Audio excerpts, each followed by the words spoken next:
Aaron Prella here, aka The Film Freak. Last week was a very special week for me.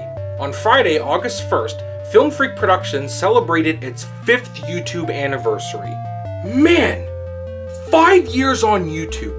I thought it was crazy when it was only my 1-year anniversary. The fact that I've been on here for 5 years now, it doesn't even feel like it's been that long. If I could describe how my YouTube journey has been, I would say that it's been a learning experience. Mind you, Vimeo was a learning experience too, but I'm learning way more on here than I was on Vimeo. So with that said, I thought I'd take the time and talk about all that I've learned so far from YouTube. 5 things over the past 5 years.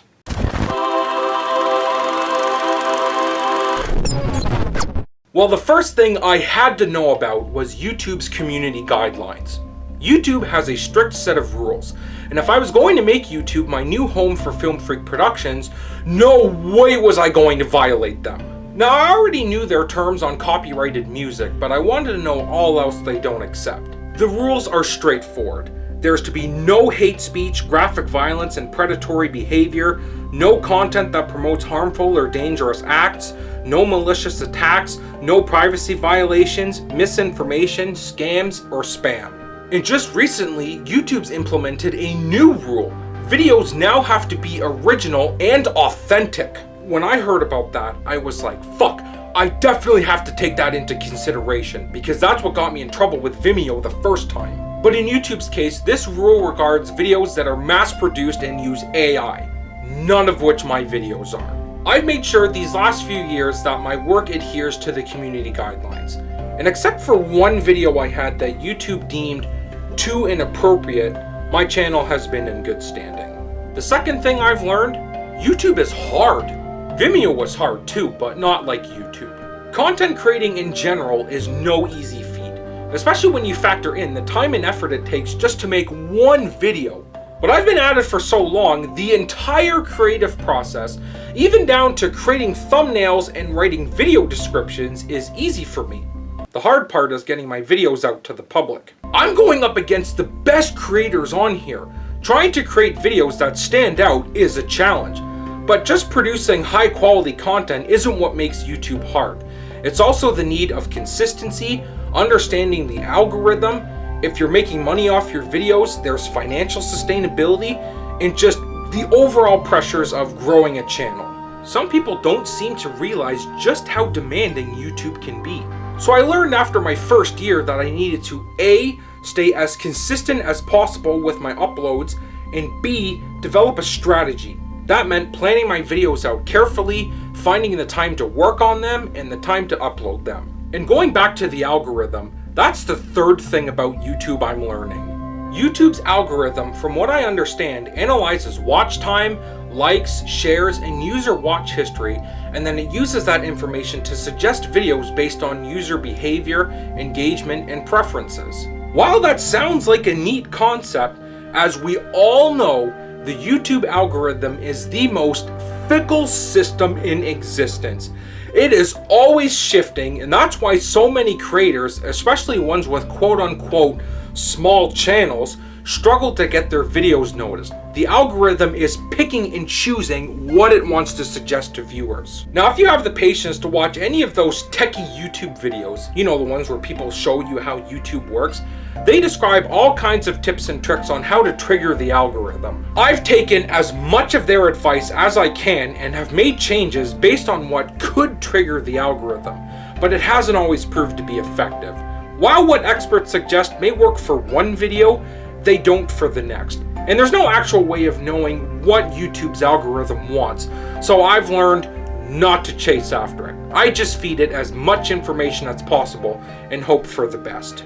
The fourth thing I've learned, and this one's kind of hard for me to admit, is that nobody cares.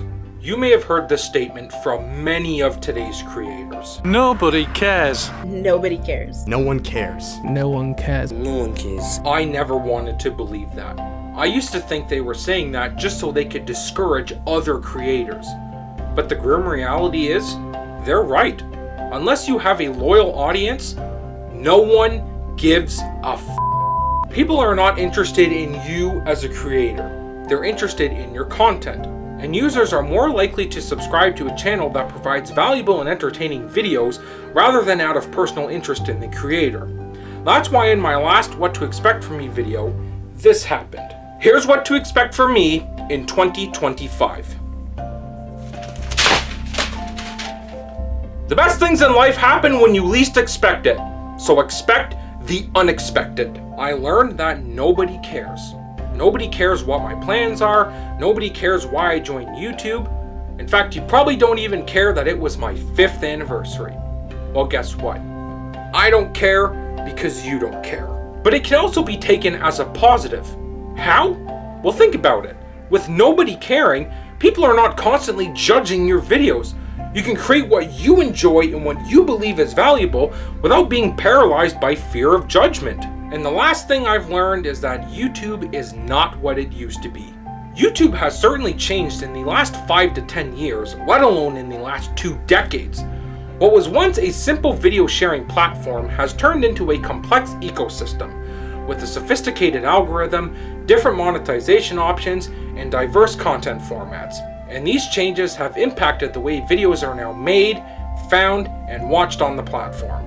Now, I don't know how any of you feel, but personally, I feel YouTube's lost its touch. It's not as enjoyable as it once was. Yeah, I was uploading on Vimeo, but I wasn't completely oblivious to YouTube. There were still videos and channels I was checking out, but it wasn't until I started my own channel back in 2020 that I realized how much times have changed. I miss the days when it didn't matter if you had a big or small channel, or when you had to upload. You made videos because they were fun, and they brought out your creativity. That's why I make the videos that I do, and in the style that I do, because I've learned since day one to just be creative and have fun. And no matter how much more YouTube evolves, that is a mindset I will never change. And so concludes my video. Again, my YouTube journey these last 5 years have been a learning experience, and it'll be interesting to see what the next 5 years will tell. I'm now curious to know what YouTube has taught you, so feel free to share your experience in the comments below. And until next time, happy anniversary to me. If you enjoyed this video and want to see more like it, have a look at these. And be sure to like, comment, and subscribe if you're digging my content. Every bit of support helps. Well, thank you so much for watching, and stay tuned for the next one.